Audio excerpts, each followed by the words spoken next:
From the All Indiana Podcast Network. The All Indiana Podcast Network. This is the News 8 Daily 8. Now the latest news. Kylie Conway has all the news you need to know. And more. Please stand by. Now, here's Wish TV's Kylie Conway. Hi, this is Kylie Conway, and this is the News 8 Daily 8 for Tuesday, May 26th.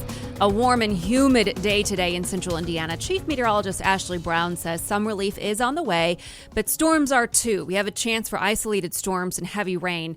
A cool down on the way for tomorrow, though. And the holiday weekend was a huge test in what the first phase of reopening restaurants would look like. People were able to take outdoor seats to wine and dine. News 8 went out to talk to restaurant owners along Mass Ave to see how they thought it went. Several we spoke to said they had to ask a lot of people to leave in order to follow those social distancing guidelines. There just wasn't enough room to accommodate everybody. They're now hoping that excitement continues. The Rathskeller says it's planning on being fully open by July 4th, and in their words, they want to be ready to rock and roll. And as these restrictions are lifted, Marion County has created a task force to make sure businesses are in compliance with safety guidelines before reopening. The task force is made up of Marion County Public Health, IMPD, Indianapolis Fire Department, and the Department of Business and Neighborhood Services. Starting last Monday, the task force has done compliance checks at 79 restaurants and small businesses to make sure they're following orders from the health department. They say 11 businesses opened prematurely and closed voluntarily. There were 33 complaints from residents, 17 were valid, and 6 were referred to other agencies. Salons and manufacturing companies are tentatively back to business again next Monday. The task force says although they're in the process of getting business back to work, people who are at risk should take extra precautions. They'll continue doing compliance checks through the end of Governor Holcomb's 5-step reopening plan. Another 18 Hoosiers have died from COVID-19. State health officials raised the Indiana death toll to 1,850 today. 373 more Hoosiers have also tested positive, bringing the statewide total to more than 32,000 cases. The Marion County Health Department opened a new testing site at the Indianapolis Motor Speedway today. That testing is available Tuesdays and Thursdays from 11 a.m. until 7 p.m. You can get tested if you're showing symptoms, if you're older than 65, and if you're an essential worker. You must register ahead of time. We have information on all of that for you on wishtv.com. And today marks the first day of early voting in Marion County. The poll workers are kept 6 feet from voters and separated by protective barriers. Everyone working the polls is wearing face coverings and gloves. The electronic voting machines are cleaned after each use. The clerk's office is expecting, though, close to 100,000 people will cast their ballots absentee this year. That's 20,000 more than the peak of 80,000 a couple years ago.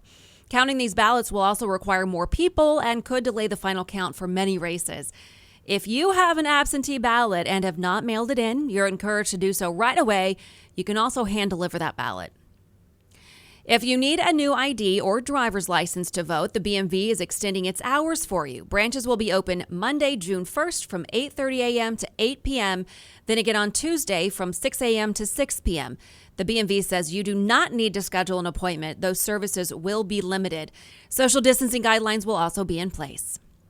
And remember to watch Wish TV for the Indiana Democratic and Republican conventions. State Democrats hold their party convention on June 4th. We'll carry that live. We'll also carry the Republican convention live on June 18th. Both will start at 5:30 p.m. on Wish TV.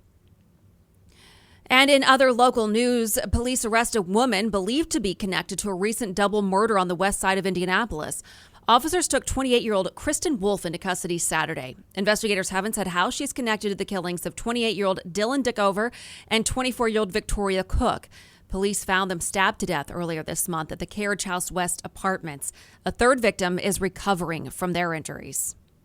Kokomo police are searching for 2 people connected to the shooting of a 17-year-old girl.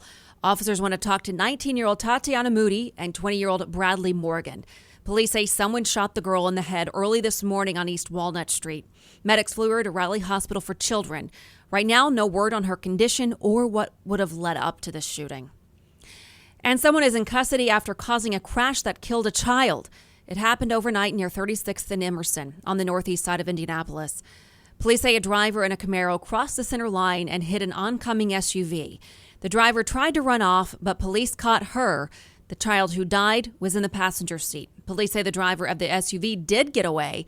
No word on who that person is, but police say alcohol was a factor in the crash. And the countdown is on. SpaceX is ready to launch a history-making mission. Despite the uncertainty of tomorrow's weather, it will be NASA's first manned mission launched from U.S. soil in 9 years and SpaceX's first crewed mission. NASA said today that the weather is 60% favorable right now, but even if the launch is delayed, NASA has backup opportunities planned on Saturday and Sunday afternoon. 2 NASA astronauts who will be on board, Robert Behnken and Douglas Hurley. For now, liftoff is set for about 4:30 tomorrow afternoon. Kentucky Kingdom and Six Flags could open as early as next month. As far as Six Flags, leaders plan to open its Oklahoma City Park on June 5th at limited capacity. All guests will have to wear face masks and complete a temperature check at the gate. There will also be social distancing enforced on all rides. At Kentucky Kingdom, the park says it needs at least 3 weeks to train its staff. Officials have submitted a COVID-19 preparedness plan to Kentucky state health officials. This has been your News 8 Daily 8 for Wish TV. I'm Kylie Conway, online at wishtv.com, and follow us on Facebook when you search Wish TV. Check out more podcasts from the All Indiana Podcast Network now at allindianapodcastnetwork.com. allindianapodcastnetwork.com.